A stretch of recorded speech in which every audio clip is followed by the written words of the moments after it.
And it's really a challenging job for all the governments to tackle the whole situation, even whether it is an incoming government or the past government.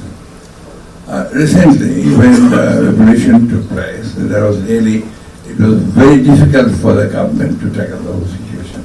But I must thank the government and the chief advisor that he took the initiative to take all the necessary actions to handle the situation properly. And the political parties also cooperated with that. We also had been to the places, visited the factories. And we must appreciate the legal situation, which I think the law advisors just told me that they have many improvements on that issue also. But I assure you one thing, if the election is held properly, then things will definitely improve. The rights of the people will be established, and there will be some sort of a law and all the situation will be established properly. I believe that in Bangladesh things happen, but at the same time they are also they take the necessary actions also to overcome the situation, and the labor rights we always support, but at the same time we must do what Asim will say, that we must also again look after the prices which we get, the producers get, should also be listened to. Thank you. Thank you. Export system. We are competing very unevenly with many countries because the buyers, the mentality is that they want to give as less price as possible. So, but it's a really big threat for Bangladesh that the prices of the accessories which we need to import from our side, these prices are going high, and the buyers used to give less price to the governments bringing from Bangladesh. So I think this should be dealt very proportionately and with justice. If there is no incentive for the laborers, they lose the efficiency gradually. So this is my points to consider. And because the political stakes in our country, everybody we are attached to this. Many of our party members also has this business. We can assure you that what is the legitimate problem, we will be there to support the government's industry and our government and the buyer as well.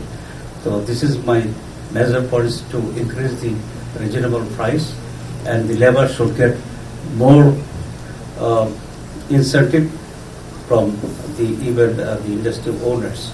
There should be justice and balance between all these areas. Thank you very much. They pay their wages, their workers, 50% more in wages, and they make more profits in that country. What happens in our country? Where does the profit go? Where is the leakage? Is it logistics? Is it bribery? I don't know where it is. We have to look at corruption. We have to look at the system as a whole. We cannot keep on pushing it back on the buyers and say the populist thing, that this is all about cost pressure. So let's get that balance in perspective. And next, it's... Well, the last couple of days have been ones of reflection. We've spoken to businesses, we've spoken to industries, and it's refreshing to see the reforms that we've talked about, and some of them have been implemented in the labor sector. And when we were speaking about Rana Plaza, it takes me back because that's a very personal experience that shapes my politics. It's been 12 years since the Rana Plaza collapse happened, and I was a medical student at Dhaka Medical College back then. And I remember that day like it was yesterday. We had hundreds of patients coming in, and as medical students, of course, we tried to help as we could, trying to volunteer, helping families locate blood, helping families navigate around the hospital. And it was heartbreaking to see the kind of injuries that happened. I still remember this little girl, the daughter of a worker who suffered from crush injuries. So basically, the building collapsed on top of her, and her kidneys had failed, and we were trying to take her to dialysis, and I remember that girl telling me that my mother would like some home-cooked rice. Of course, she wasn't allowed to eat at that time, and I said, when she's allowed, I'll bring home-cooked food. Rubaliapa didn't survive, but I had worked with many others who did survive, but we couldn't rehabilitate them as we should have. But why I say this is, I think, for too long we talk about investment, we talk about jobs, but we probably don't talk enough about the kind of jobs that gets created through those investments. Of course, it's about wages, but it's about much more. It's about human dignity. Does it really ensure that these people will have rest, will have security, will have stability? Will those jobs guarantee? Sure, that these people are also taken care of. What's the framework? And I'm sure there's huge experience around the room. So those are the two things I think. So one is how to ensure economic dignity in this evolving economy, and how do we make sure that workers in our informal sector are also taken care of.